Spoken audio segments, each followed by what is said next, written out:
जी हाँ, नवगठित जिलों के संबंध में अंतिम निर्णय हो जाने के फलस्वरूप सरकार डीडवाना कुचामन जिले की आम जनता को राहत देने के लिए जिला मुख्यालय डीडवाना में मिनी सचिवालय एवं कलेक्ट्रेट भवन का निर्माण करवाए जाने का विचार रखती है।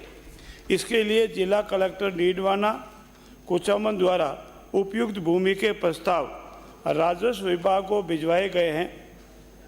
आवंटन के जाने के उपरांत मिनी सचिवालय अथवा कलेक्ट्रेट भवन के निर्माण की कार्य योजना प्रारंभ की जाएगी। खंड 2। जी हाँ, डीडवाना जिले में जिला स्तरीय राजकीय कार्यालय हेतु भूमि चिन्हित कर ली गई है। जिला कलेक्टर नागौर द्वारा मौजा मंडा बासनी के खसरा नंबर 1494/1487 रकबा 19.02 हेक्टर गैर मुमकिन गोचर में से 8 हेक्टर भूमि राजकीय कार्यालय हेतु आरक्षित किए जाने का प्रस्ताव राजस्व विभाग को भिजवाए गए हैं। आवंटन किया जाना प्रक्रियाधीन है। खंड 3। नवगठित जिला मुख्यालय डीडवाना में 26 जिला स्तरीय कार्यालय स्वीकृत नहीं होने के कारण उनका संचालन किया जाना शेष है, बाकी सबका हो रहा है, जिसकी लिस्ट परिशेष पर अवलोकनीय है। उक्त कार्यालय का संचालन संबंधित विभाग द्वारा स्वीकृति उपरांत किया जाएगा। धन्यवाद। माननीय अध्यक्ष जी, आपके माध्यम से सबसे पहले तो मैं वर्तमान मुख्यमंत्री श्रीमान भजनलाल जी को धन्यवाद दूंगा कि हमारा डीडवाना जिला बरकरार रखा, लेकिन हमारे पूर्व मुख्यमंत्री श्रद्धेय भैरू सिंह जी शेखावत के समय ये शुरू हुआ और वसुंधरा जी के द्वारा ये प्रक्रिया लगातार चलती रही और आज हमारे डीडवाना में लगभग करीब भूमि और भवन सब कार्यालयों के हैं।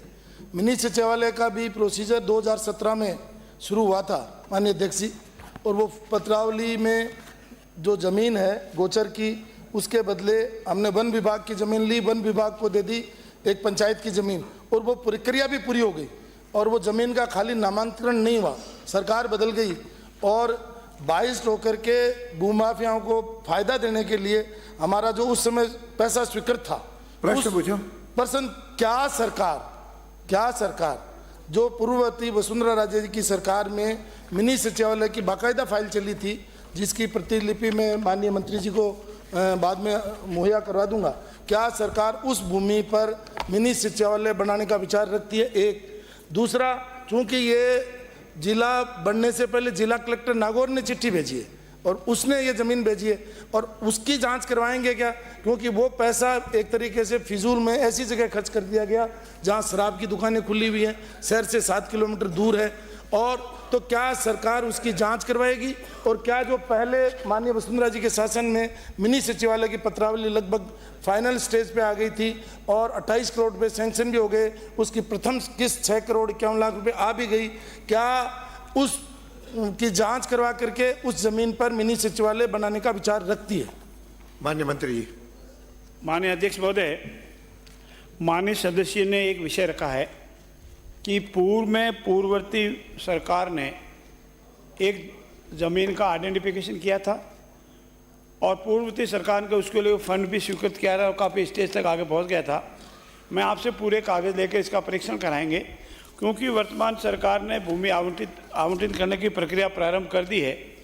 यदि ये सूटेबल नहीं है और आपको लगता है कि जो पहले ज़मीन आइडेंटिफाई की थी वो ज़्यादा सूटेबल है, तो उनमें से जो भी जनहित में होगा वो निर्णय लेंगे और जनहित में आपसे सलाह लेकर के जो जनता के हित में होगा वो जमीन आइडेंटिफाई करके कलेक्ट्रेट भी स्थापित करेंगे और मिनी सचिवालय भी स्थापित करेंगे, और तब तक नोटिफिकेशन जो हुआ 2023 में उसका अस्थायी रूप से कार्य डीडवाना चल रहा है। धन्यवाद। अगला प्रश्न बस सप्लीमेंट्री एक और। पूछिए। माननीय अध्यक्ष, मैं मंत्री जी को धन्यवाद दूंगा और आपके माध्यम से आग्रह करूंगा कि हमारे पास 580 बीघा जमीन और है, इसके अलावा भी राज्य सरकार की पड़ी है, 3 जगह जमीन पड़ी है, जनहित में जो हो उसमें कोई, बस मैं ये एक निवेदन कर दूं, क्या सरकार कमेटी बना करके उनका परीक्षण करवाना चाहेगी? बस इतना सही से। माननीय मंत्री जी। सरकार के अधिकारी जिला कलेक्टर से लगा करके सभी सक्षम हैं। हम जनहित में जो भी होगा और जिन जनप्रतिनिधियों की सलाह लेनी आवश्यक होगी उन जनप्रतिनिधियों की सलाह जरूर लेंगे, लेकिन सरकार के अधिकारी, वरिष्ठ अधिकारी इसमें परीक्षण करके जनहित में जो भी निर्णय होगा वो जरूर करेंगे।